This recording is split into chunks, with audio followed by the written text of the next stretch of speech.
السلام عليكم. طالب من الثاني سنة بكالوريا علوم الحياة والأرض، والسنة الثانية علوم فيزيائية والشعاب التقنية. نستمر دائما مع تصحيح الامتحان التجريبي رقم 8، ونمر الآن للتمرين الثاني اللي هو تمرين خاص بالأعداد العقدية. إذا الموضوع هو موضوع ممتاز جدا، حيث أنه يشمل الأغلبية ديال الأهداف ديال الدرس ديال الأعداد العقدية، ومن خلاله غادي نعرفوا واش تمكننا كيفاش التعامل مع أسئلة وتمارين بصفة عامة ديال الأعداد العقدية. دونك غادي نحاولوا نتريتيو الأسئلة سؤال بسؤال. نبداو. إذا السؤال الأول، نريد أن نحل في مجموعة الأعداد العقدية السير المعادلة التالية. المعادلة هي عبارة على جداء يساوي صفر. كتعرفوا كاملين بأنه من تيكون جداء كيساوي صفر يعني الأول كيساوي صفر أو الثاني كيساوي صفر. نحل المعادلة الأولى، جوج إي زد بار ناقص جذر 3 كتساوي صفر. غادي نحاولوا نلقاو زد بار. اذا عندي معادله من الدرجه الاولى، نديو جذر 3 للطرف الاخر نقسمو على جوج اي. بطبيعه الحال دائما كنقلبوا على الشكل الجبري، اذا خصني نتخلص في المقام من اي، وبالتالي الطريقه المعهوده كنضربوا في المرافق ديال جوج اي اللي هو ناقص جوج اي الفوق والتحت. الا ضربنا في ناقص جوج اي لتحت غتخرج لنا 4، والفوق غتخرج لنا ناقص جوج اي جذر 3. وهذا هو زد بار، وبالتالي بان زد راه هو المرافق ديال زد بار اللي غادي يكون هو جوج اي جذر 3. او اسمحوا لي، هنايا اختزلنا بعدا بجوج، كاين واحد الاختزال هنايا ما لاحظتوش، هنايا ماشي مشكل، اختزلوا بجوج، وزد راه هو المرافق ديال زد بار اللي هو اي جذر 3 على جوج، وهو الحل الاول لهذه المعادله. الجزء الثاني من الحل، عندي معادله من الدرجه الثانيه. بطبيعه الحال كنستحلوها باستعمال المميز دلتا. دلتا كتعرفوا كاملين هو ب استثنان ناقص 4 اس سي اللي هي 9 ناقص 12 اللي غتعطينا ناقص 3 دلتا سالب. اذا للمعادله حلين عقديين مترافقين. الحل الاول هو زد واحد يساوي ناقص بي زائد اي جذر ناقص دلتا على 2 ا، اي ناقص 3 زائد اي جذر 3 على جوج. غادي نفككوها وتخرج لنا ناقص 3 على جوج زائد اي جذر 3 على 2. بينما الحل الثاني لهذه المعادلة من الدرجة الثانية زد جوج هو المرافق ديال زد واحد، بمعنى زد واحد بار اللي هو ناقص 3 على جوج ناقص اي جذر 3 على جوج. وبالتالي هذه المعادلة عندها ثلاثة ديال الحلول. الحل الأول اللي لقيناه هو اي جذر 3 على جوج، ثم الحل الثاني هو ناقص 3 على جوج زائد اي جذر 3 على جوج، ثم ناقص 3 على جوج ناقص اي جذر 3 على جوج، وهما حلول هذه المعادلة. دابا نرمز لزد 0 زد 1 وزد 2 لحلول هذه المعادلة، حيث الجزء الحقيقي ديال زد 0 يساوي صفر. إلا رجعنا للحلول الثلاثة اللي لقينا قبل، هذاك اللي الجزء الحقيقي ديالو منعدم راه هو اي جذر 3 على جوج، بمعنى ان زد 0 هي اي جذر 3 على جوج. والجزء التخيلي ديال زد 1 موجب. الا جينا نقولوا الجزء التخيلي، هذوك جوج اللي بقاو اللي الجزء التخيلي ديالو موجب راه هو ناقص 3 على جوج زائد اي جذر 3 على جوج، بمعنى هو زد 1، وذاك اللي بقى راه هو زد 2. السؤال الاول هو عبارة على تحقق، يعني حساب مباشر، بغينا نتحققوا أن زد 2 زائد زد 0 يساوي زد 1 ناقص زد 0. لهذا الغرض غادي نحسبوا زد 1 ناقص زد 0 بوحدها، ثم نحسبوا زد 2 زائد زد 0 بوحدها، وخصنا نحصلوا على نفس النتيجة. دونك زد 2 زائد زد 0، زد 2 قلنا هو ناقص 3 على جوج ناقص اي جذر 3 على جوج، وزد 0 هو اي جذر 3 على جوج. غنختزلوا باي جذر 3 على جوج تبقى لنا ناقص 3 جوج. دابا غنمشيو نحسبوا زد 1 ناقص زد 0. زد 1 هو ناقص 3 على جوج زائد اي جذر 3 على جوج ناقص زد 0، بمعنى ناقص اي جذر 3 على جوج. غنختزلوا دائما باي جذر 3 على جوج وتبقى لنا ناقص 3 على جوج، بمعنى اننا لقينا نفس النتيجة، يعني ان زد 2 زائد زد 0 يساوي زد 1 ناقص زد 0.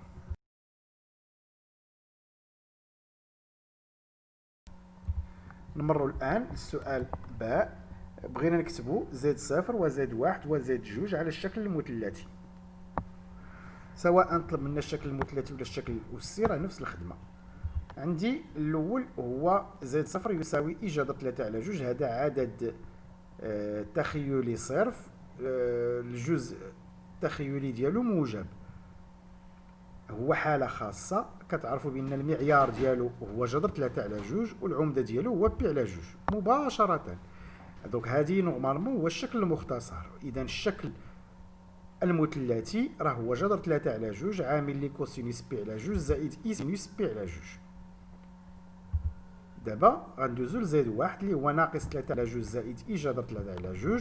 إلا بغينا نكتبو على الشكل المثلثي الطريقة المعهودة معروفة، كنحسبوا في الاول المعيار ديال زد واحد اللي هو جذر ناقص 3 على 2 أس 2 زائد جذر 3 على 2 أس 2. ناقص 3 على 2 أس 2 هي 9 على 4 والأخرى هي 3 على 4. 9 على 4 و 3 على 4 غتعطينا 12 على 4 اللي هي 3، وبالتالي النتيجة هي جذر 3. نرجعوا لزد واحد ونعملوا بجذر 3. إلا عملنا بجذر 3 هنايا ما محتاجينش نعملوا ونقسموا، لأنه هذيك 3 الأولانية راه هي جذر 3 أس 2 راه فيها عامل مشترك اللي هو جذر 3. إلا عملنا بجذر 3 غتبقى لنا ناقص جذر 3 على 2 زائد إي على 2. وكنعرفوا كاملين بأن جذر 3 على 2 هي الكوسينوس بي على 6 و1 على 2 هي سينوس بي على 6. كنلاحظوا هنا كاينه ناقص هي الأولى عاد زائد. كتعرفوا التقنية، إلا كانت زائد راه سالينا، إلا كانت ناقص عاد زائد راه الزاوية غتبدل وغتولي هي بي ناقص تيتا، بمعنى هنا بي ناقص بي على 6 اللي هي 5 بي على 6. وإلا كانت عندي ناقص راه كنديرو بي زائد تيتا اللي هي بي زائد بي على 6، وهاديك الساعة غادي تكون هي 7 بي على 6. وإلا كانت عندي زائد ناقص راه كنديرو مباشرة ناقص تيتا اللي هي ناقص بي على 6 في حالة أخرى. هنايا مادام عندي ناقص زائد، اذا بي ناقص تيتا اللي هي بي ناقص بي على 6 اللي غتعطينا 5 بي على 6. وبالتالي الشكل المثلثي هو جذر 3 عامل لي كوسينوس 5 بي على 6 زائد اي سينوس 5 بي على 6. والشكل المختصر هو جذر 3 5 بي على 6. وإلا بغينا الشكل سي راه هو جذر 3 اكسبونسيال اي 5 بي على 6. ندوزو دابا للعدد العقدي الثاني، نقدروا نديروا ليه نفس الطريقة زائد جوج، نفس التقنية، ولا نقدروا نستغلوا انه هو المرافق ديال زد واحد. وكنعرفوا بان عدد عقدي اللي الى عندي عدد عقدي على الشكل المثلث ار تيتا، المرافق ديالو راه هو ار ناقص تيتا، بمعنى عندهم نفس المعيار، والعمده هو اللي مقابل واحد هو المقابل الاخر. بمعنى عندي زد جوج هي زد واحد بار، بمعنى الشكل المثلثي راه هو الكتابة هي جذر 3 عامل لي كوسينوس 5 بي على 6 ناقص اي 5 بي على 6. ومادام عندي ناقص تما كترجع ناقص فيهم بجوج اللي هي كوسينوس جذر 3 عامل لي كوسينوس ناقص 5 بي على 6 زائد اي ناقص 5 بي على 6. والشكل المختصر هو جذر 3 ناقص 5 بي على 6. السؤال الموالي دابا غنعتبروا النقط ا و بي و سي التي الحاقها ا صغيره و بي صغيره و سي صغيره. دونك هنايا بغينا نلقاو دلتا مجموعة النقط ام التي تحقق هذه العلاقة. بطبيعة الحال كتعرفوا بأن المعيار يمكن أن يحول إلى مسافة. دونك المعيار ديال زد ناقص زد ا راه هو المسافة ا ام، حيت نورمالمون زد راه هي اللاحق ديال ام، والمعيار ديال زد ناقص بي هي المسافة بي ام. إذا ا ام كتساوي بي ام، وبالتالي مجموعة النقط ام هي واسط القطعة ا ام. علاش؟ لأن مجموعة النقط ام بعادين على ا و بي بنفس المسافة. المسافة باش بعيدة ام على ا هي نفسها المسافة باش بعيدة ام على بي، بمعنى أن ام كاينة في واسط القطعة ا بي. ندوزو دابا للسؤال باء. بغينا نبينو أن ا ناقص بي على سي ناقص بي كتساوي اي جذر 3 على 2. نحطو ا ناقص بي على سي ناقص بي، ونعوضو ا بالقيمه ديالها و بي كذلك و سي كذلك. حنا عوضنا كل حاجه بالقيمه ديالها بطبيعه الحال. هنايا كاين اختزالات، نقدروا نختزلوا باي جذر 3 على 2 الفوق، والتحت راه ممكن نختزلوا ب 3 على 2، وغتبقى لينا ناقص 2 في اي ناقص 2 اي في جذر 3 على 2 اللي هي مباشرة ناقص 2 اي قلنا جذر 3 على 2. هنايا ما بغيتش نبسط لان ممكن نحيد 2 من الفوق والتحت. 3 على 2 غترجع لي 3، وناقص 2 اي جذر 3 على 2 غترجع ناقص 2 اي جذر 3. هنايا باش نقدروا نتخلصوا من اي في المقام ونلقاو الشكل الجبري خصنا نضربوا في المرافق ديال ناقص 2 اي جذر 3 اللي هي 2 اي جذر 3، وغتعطينا النتيجة التالية اللي هي 6 اي جذر 3 على 12 اللي هي اي جذر 3 على 2، وهو عدد عقدي مكتوب تخيلي صرف المعيار ديالو الجزء التخيلي ديالو موجب، وبالتالي راه المعيار هو نيت جذر 3 على 2 والعمده هي بي على 2. اذا بعد ما لقينا الشكل المثلثي كنلاحظوا بان المعيار ماشي واحد، وبالتالي المثلث ما غاديش يكون متساوي الساقين، ولكن العمده هي بي على 2، وبالتالي المثلث غيكون قائم الزاويه. دونك اش غنكتبوا العمده ديال ا ناقص بي على سي ناقص بي هو بي على 2 بي ترديد 2 بي. نحولوا هذيك العمده لزاويه بالتقنيه المعروفه ولا الخاصيه اللي هي الزاويه بي سي بي ا هي بي على 2 بي ترديد 2 بي. بما ان هذه الزاويه هي زاويه قائمه، اذا المثلث قائم الزاويه في بي. السؤال جيم، عندي النقطه دي اللي حق ديالها ناقص ا. بغينا نبينوا ان الرباعي ا بي سي دي هو مستطيل، وكتعرفوا بانه لا المستطيل ولا المعين ولا المربع كاع باش تبينوهم ضروري خصك تبين بعدا بانه متوازي اضلاع. شنو هو المستطيل؟ هو متوازي اضلاع عنده زاويه قائمه. شنو هو المعين هو متوازي اضلاع حيث ضلعين متتابعين متساويين. شنو هو مربع هو متوازي اضلاع عنده زاويه قائمه وضلعين متتابعين متساويين. كاع هادو نتائج. دونك حنايا ممكن اننا نمشيو نبينوا متوازي اضلاع ا بي سي دي، يعني نمشيو نشوفوا نبينوا ان المتجهه ا بي كتساوي لنا المتجهه سي دي، بحيث اننا خصنا نحسبوا اللحق ديال ا بي اللي هي زد بي ناقص زد ا، ونمشيو نحسبوا اللحق ديال دي سي اللي هو زد دي ناقص زد سي، ونلقاوهم متساويين. ولكن هنايا ما محتاجينش، لانه عندي واحد النتيجه ممكن نستغلها، ولا ما رديتش البال ديك النتيجه نديروا هاد الخدمه هذه اللي قلنا افون.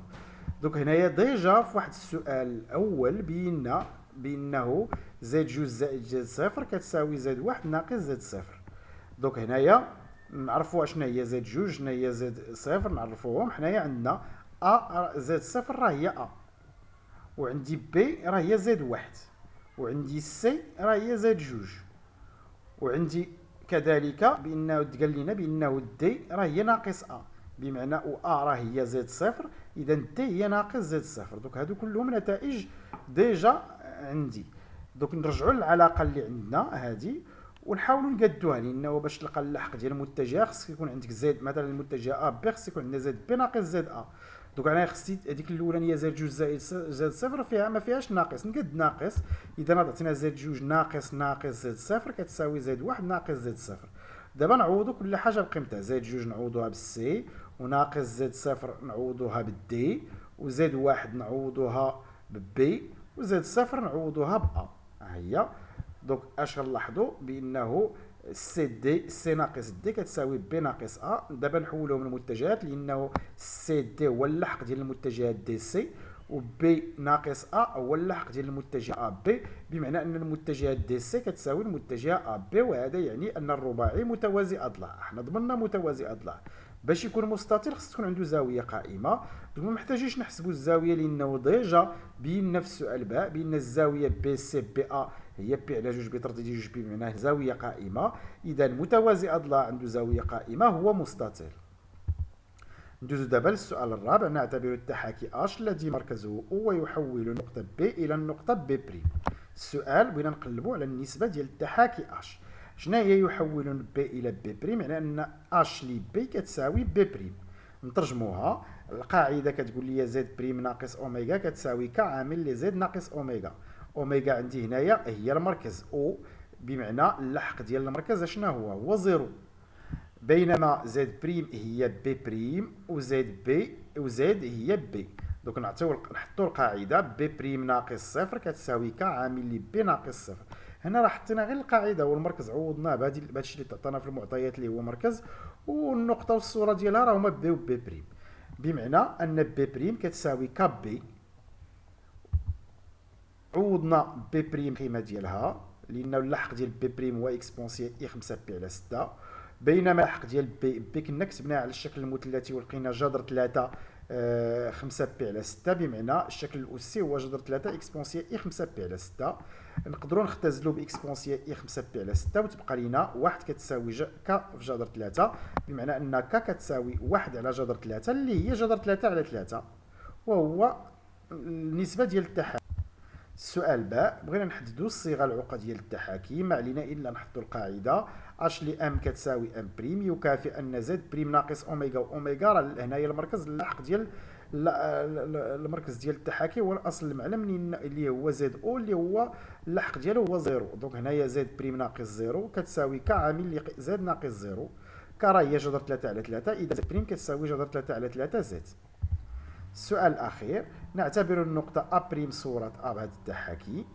بغينا نبينوا أن الرباعي أ بريم بي بريم بي شبه منحرف. هنايا شبه المنحرف هو أسهل الرباعيات، هو السهل. شنو هو شبه المنحرف؟ هو أي رباعي جوج الأضلوع متقابلين متوازيين فقط، جوج الأضلوع ديالو اللي متقابل وحدين جوج الأضلوع ديالو إلا كانوا متوازيين الصلاة على النبي راه هو منحرف. دوك حنايا نحاولوا نترجموا المعطيات. عندي الصوره ديال ا هي ا بريم. دابا هنايا ما غنخدموش العلاقه العقديه، غنخدموا دابا العلاقه المتجهيه ديال التحاكي. اش تقول لي هذه العلاقه المتجهيه؟ اش لي ا كتساوي ا بريم، هذا كيعني ان الا كان المركز هو او، يعني او ا بريم كتساوي ك او ا. المتجهه او ا بريم كتساوي المتجهه ك او ا. هذا التعريف الهندسي ديال التحاكي. وعندي ديجا حسب السؤال الف الصوره ديال بي هي بي بريم، اذا او بي بريم كتساوي ك او بي. دابا شنو غندير؟ غادي ندير هذيك او ا بريم كتساوي ك او ا، او بي بريم كتساوي ك او بي، اذا او ا بريم ناقص او بي بريم. غندير الفرق ديالهم وغادي نناقشوا علاش الفرق كيساوي لنا ك او ا ناقص ك او بي. علاش درنا الفرق؟ درنا الفرق لان ديك ناقص ا او بي بريم نقدر نردها زائد بي بريم او، وإلا سبقتها هي الاولى غتولي المسافه المتجهه او بي بريم او زائد او ا بريم ها هي كتساوي ك. انا نقدروا نعملوا بك، وديك او بي ناقص او بي غتولي هي بي او زائد او ا. علاش هادشي؟ باش تقاد لينا او مع او نقدروا نديروا علاقه شال اللي كتقول لنا ان بي بريم ا بريم كتساوي ك بي ا. وهذا يعني ان المتجهتين بي بريم ا بريم وبي ا مستقيميتين. وإذا كانوا مستقيميتين يعني أن المستقيم بي ا والمستقيم بي بريم ا متوازيان. مادام مستقيمان بي ا و بي بريم ا متوازيان مباشرة يمكننا نقولوا بأن الرباعي راه هو